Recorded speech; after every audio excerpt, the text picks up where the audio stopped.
Welcome to Habitly Courses, a production of Manage to Win.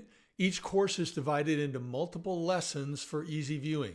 All are now completely free, so you can watch them on your own or work through them as a team. Please subscribe to this channel, leave a comment, and share your favorite lessons with others. Try to find something that helps you be your best. Welcome to the first lesson of our course on solving, not selling.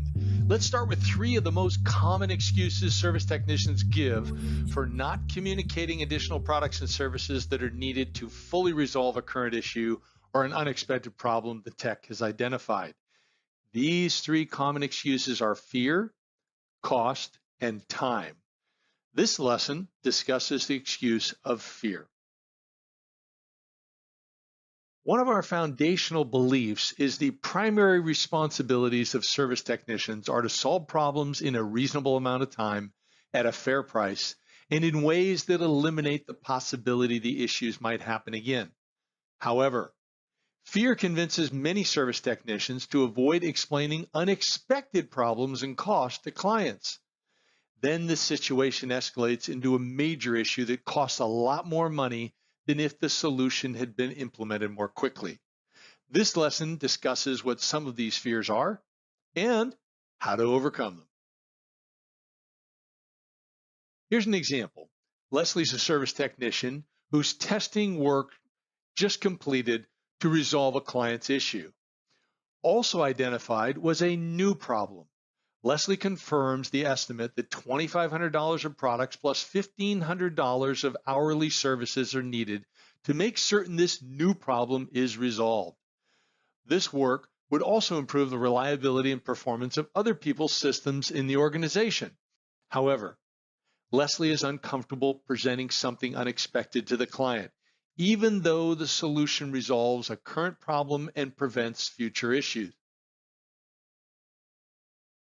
Unhealthy self-talk convinces Leslie not to propose a solution to the unexpected problem.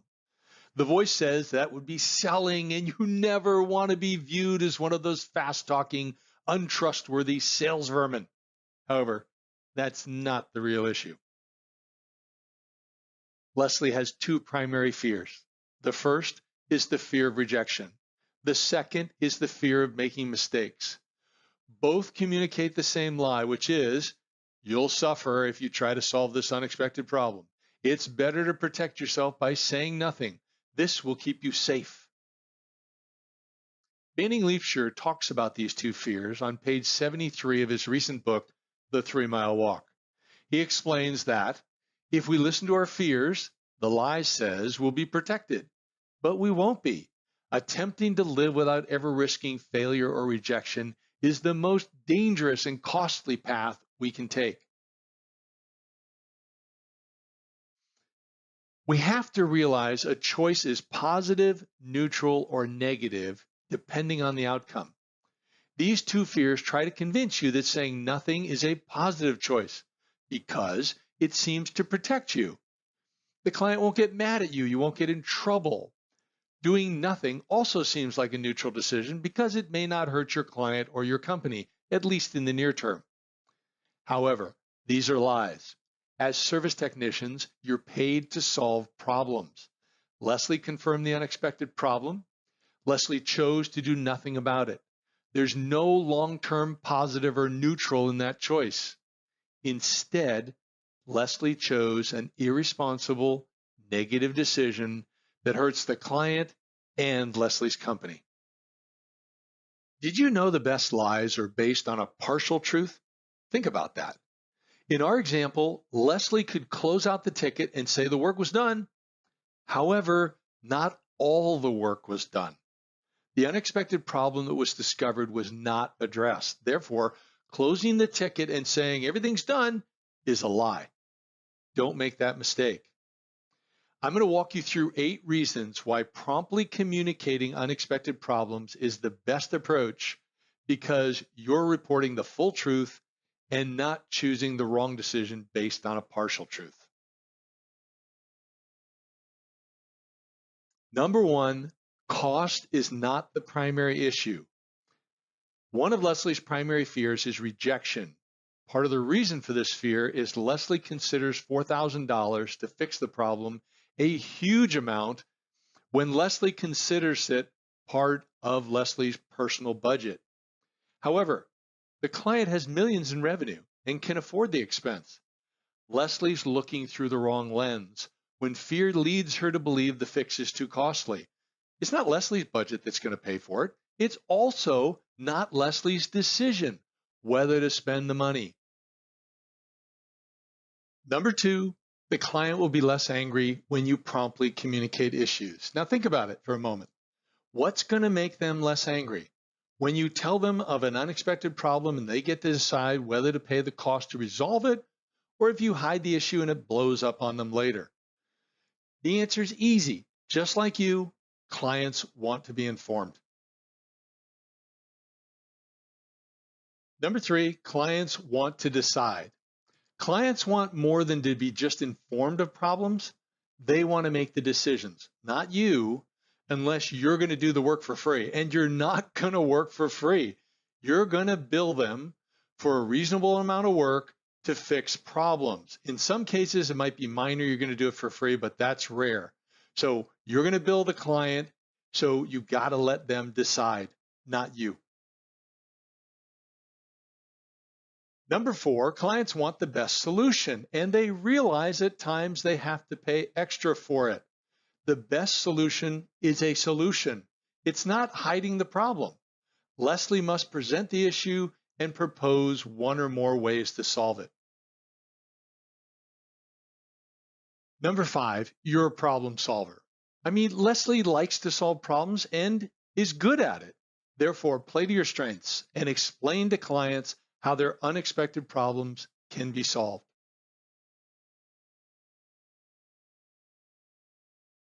Number six, do the right thing. Leslie must choose to do the right thing, which is to talk about the unexpected problem rather than hide it.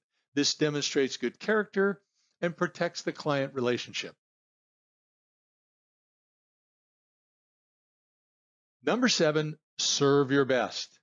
Doing your best means you move at a Goldilocks pace to assess the unexpected problem and consider options to resolve it. This means you don't go too slow or too fast. Then when you're ready, you always communicate to clients the best way you know to solve their problems. Number eight, bring the issue to closure. You started the situation because you're so awesome at what you do. You discovered an unknown problem. Nice work. The final reason to communicate issues promptly is so you can follow up and follow through to close out the problem by resolving it before it gets worse. You're a problem solver. Go for it all the way through the completion of the work, confirming the client is satisfied, documenting what you did, and entering your time. That's 8 reasons why you should promptly communicate all unexpected problems to clients. Let me close with one more, although, to be candid, it's framed a little bit negatively. The final reason is a service tech's greatest fear on the job should be an unhappy client.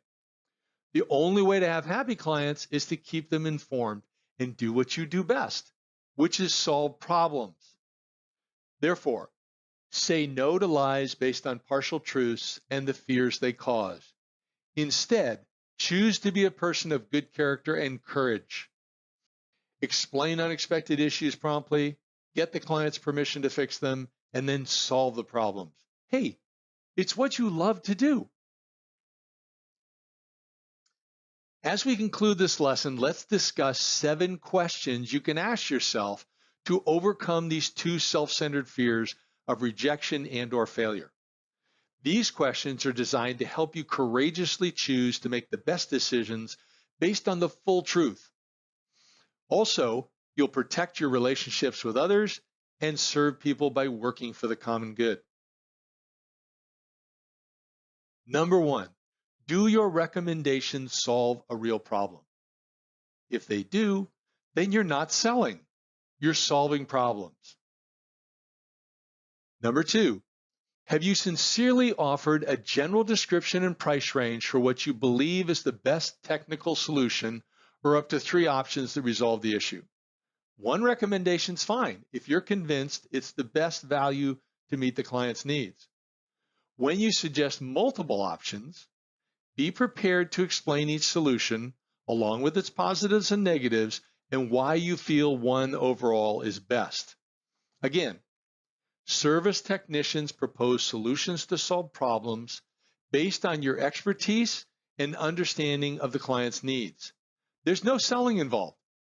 Your client remains in control. They can decide to go with your recommendation or decline. Either way, you're doing the right thing by communicating the unexpected issue. Number 3, if you're suggesting multiple options, they should be at different price points. There should be a different value proposition for each. If so, the client will appreciate having options, but also they're going to want to understand the differences in simple language and which option you recommend as the best solution. You're coming alongside them as a trusted advisor to solve problems. You are not pushing a sale. Number 4, if you're uncertain what's the best solution, then what do? Well, one option is communicate to the client that you've identified an additional issue, but you need to research a cost-effective solution. Commit to a day and time when you'll provide your recommended solution. Then, escalate the need to somebody who can identify 1 to 3 options for the client to consider. Make certain that person knows your deadline that you've set with the client. Then, several hours or a day before your deadline, contact that team member to confirm they're going to provide their advice before the time you've got to get back to the client. If the team member who accepted your escalated issue misses your deadline, then contact the client on time to explain you're still investigating the issue and you'll be back to them shortly. Next, you do whatever's necessary to get an answer from your team and communicate it to the client within 1 day or ideally sooner.